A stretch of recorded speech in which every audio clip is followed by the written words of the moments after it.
Audit પારાઓ જે છે એ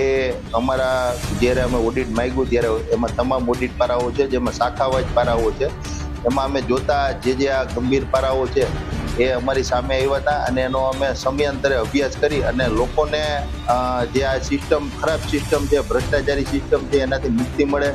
તે માટે આ જેટલા આવા પારાઓ છે એના રોજ જેટલા ક્ષતિઓ છે અને જે ઓડિટે સરકારના ઓડિટે કાઢી છે એ અમે પણ કમિશનરશ્રીને જણાવશું, મીડિયા સમક્ષ મૂકશું અને સરકારમાં પણ એની રજૂઆત કરશું અને જવાબદારો પાસેથી તમામ જે પૈસાઓનો ભ્રષ્ટાચાર થયો છે એની પાસે એના પગારમાંથી વસૂલ કરાવશું. આવું ઓડિટની ક્વેરી 2020-21 અને 18-19ની છે એવું મને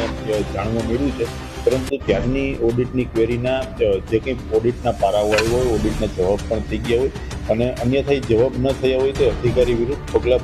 એ ઓડિટ વિભાગ કરતું હોય છે. આપ જોઈ શકો છો કે આવા કોઈ પણ પગલાં ભરાણા નથી, પરંતુ ઓડિટને લઈને ક્યાંક ને ક્યાંક ક્વેરી આપવામાં આવી, ક્વેરીના જવાબ જે તે અધિકારીઓ દ્વારા, જે તે વિભાગના અધિકારીઓ દ્વારા કરવામાં આવ્યો છે. આ 2020-21 કે 18-19 વર્ષનું ઓડિટ થયેલ છે, જેનો રેકોર્ડ પણ હાલ અત્યારે અમે શોધી રહ્યા છીએ, ઉપલબ્ધ અત્યારે રેકોર્ડ રૂમમાં છે. એટલે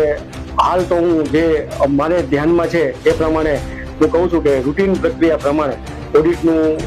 તે પણ ક્વેરી આવે છે એનું સોલ્યુશન કરવામાં આવે છે અને આક્ષેપો છે તદ્દન. અમારી તમામ માહિતીથી અપડેટ રહેવા માટે જોડાયેલા રહો S9 ન્યૂઝ સાથે.